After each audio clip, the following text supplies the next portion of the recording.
Hey there, how you guys doing? So hey, out running some errands, and actually just had a call with another investor, and he actually asked an interesting question I thought I'd share with you. He's like, hey, of all these real estate metrics, which ones do you use, right? Do you use cash on cash? Do you use cap rate, gross rent multiplier, all this other vocabulary that the real estate industry tries to throw at you, I think to confuse you. I don't use any of them. I mean, I learned them, I watched them, I sort of researched them. I actually only have one metric that I use, and I call it yield. It's probably closest to cap rate, but this is what a yield is to me.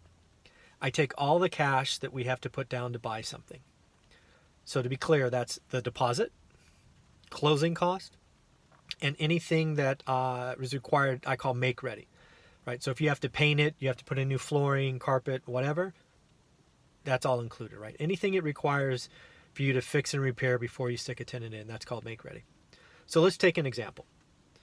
Let's say the house costs $100,000. Let's say you have to put 10% down. Let's say closing costs are 2% or $2,000.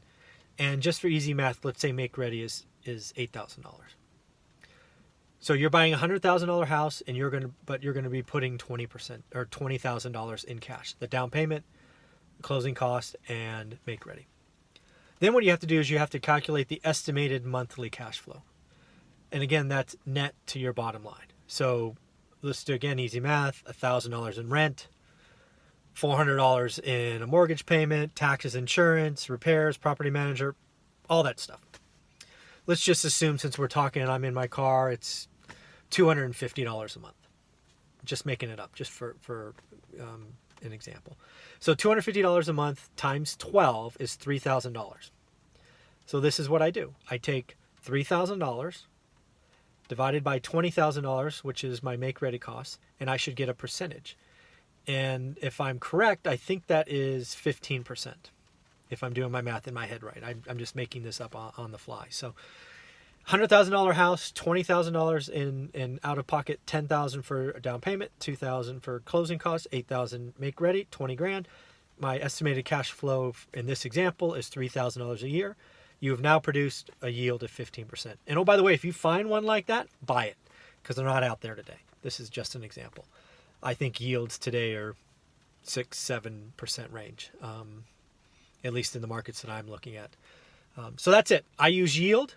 I think it is the metric that allows me to compare any asset, right? I can look at the yield of a house, look at the yield of a duplex, look at the yield of a quad, look at the yield of an apartment building, and I can understand. At the end of the day, my job, and I think your job, is to have your dollars working as hard for you as possible. Again, this is investing. So you should take your dollars, 50 grand, 100 grand, whatever it is, and you should maximize the return. Note, yield does not include appreciation or any of that other stuff. That's all extras when you choose to sell the property, okay?